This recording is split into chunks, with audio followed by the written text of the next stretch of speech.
Goeiemôre, goeiemiddag, goeienaand, straatwys hier. My naam is Dion Loos.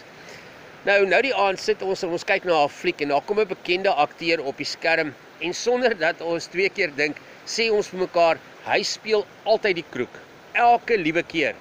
En dis waar, party akteurs word net eenvoudig vasgepen vir sekere tipe rolle, of hulle nou in die werklike lewe 'n vriendelike buurman is of 'n wêreldklas mens, op die skerm is hulle altyd die skelm, die rower of die slegte ou. En toe sit ek terug en ek wonder, maar hoekom? Dis nie altyd die akteur nie, dis die regisseur. Die rol was reeds geskryf. Hy het net iemand gesoek wat in daardie blokkie inpas. En toe slaan dit my, hoeveel van ons speel nie presies so in ons eie lewe nie? Ons stap deur die wêreld, deur ons verhoudings, deur ons werk, sonder dat ons altyd besef, speel ons spesifieke rolle wat iemand iewers dalk lank terug vir ons uitgedeel het. Nie omdat dit is wie ons is nie, maar omdat ons begin glo het dat dit die enigste rolle is waarvoor ons goed is. En is dan die enigste rolle waarvoor jy gaan audisie. En hier word dit interessant. Want soms is dit jy wat vir jouself sê, ek is nie die romantiese hoofrol nie. Ek is nie die sagter karakter wat in die drama kan speel nie. Ek is nie die held nie. Ek is maar net comic relief. Ek is maar net die vriendelike helper. Ek is maar net die sterk stil ou. En ek is dalk maar net die een wat moet please. En soos dit Mr. Bean wat skielik 'n ernstige romantiese drama moet speel, dit voel vir jou, maar dit gaan mos nie werk nie. Nie omdat jy nie kan nie, maar omdat jy nie meer glo dat jy kan nie. En ander kere is dit die mense om jou. Hulle raak gewoond aan die rol wat jy gespeel het. En jy's dalk die een wat altyd die grappies maak om die spanning te breek, of die een wat altyd alles sluk, of die een wat altyd okay is, die een wat altyd die vrede bewaar, die een wat altyd die skuld vat, en die een wat nie opstaan vir sy eie regte nie. Dis asof die wêreld jou cast, en dan speel jy maar net eenvoudig saam, want dit is wat hulle van jou verwag.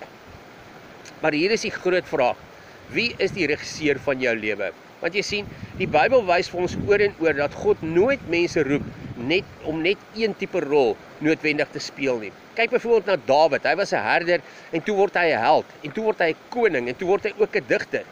Moses was 'n stotteraar en hy het gehakel en toe word hy die leier van die nasie.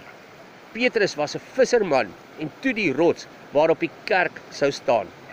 In moderne taal sê hulle het meer as een rol gehad en God het die casting daarvan gedoen. Moderne spiritualiteit herinner ons ook daaraan dat jou identiteit is vloeibaar. Jy is nie vasgepen aan gister se rol nie.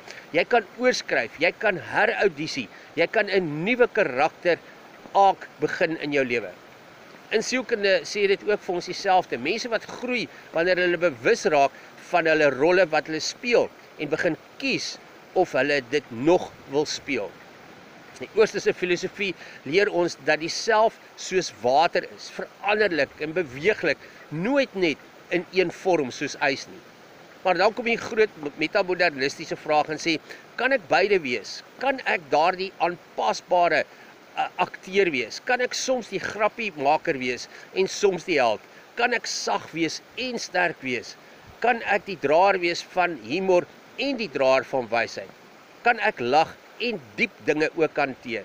Kan ek die rol verander sonder om myself te verloor? En die antwoord is ja, want jy is nie 'n enkel genre karakter nie, jy is 'n hele reeks.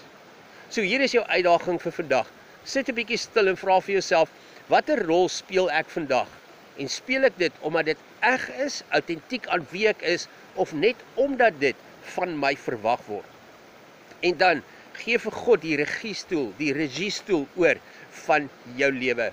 Laat hom jou cast in nuwe seisoene, in nuwe stories en 'n nuwe manier van wees. Want jou lewe is nie 'n fliek waar jy vasgevang is in een karakter nie. Dis 'n reeks met baie episodes. En jy mag verander, jy mag groei en jy mag verras en jy mag oorskryf. Die wêreld mag jy dalk nog sien as die kroeg of die helper of die sterk een of die stil ene of die funny ene.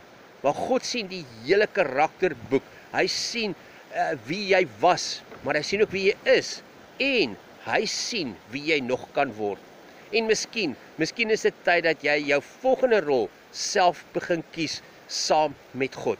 So tot ons weer saam stap, ek hoop jy het 'n wonderlike dag en mooi loop.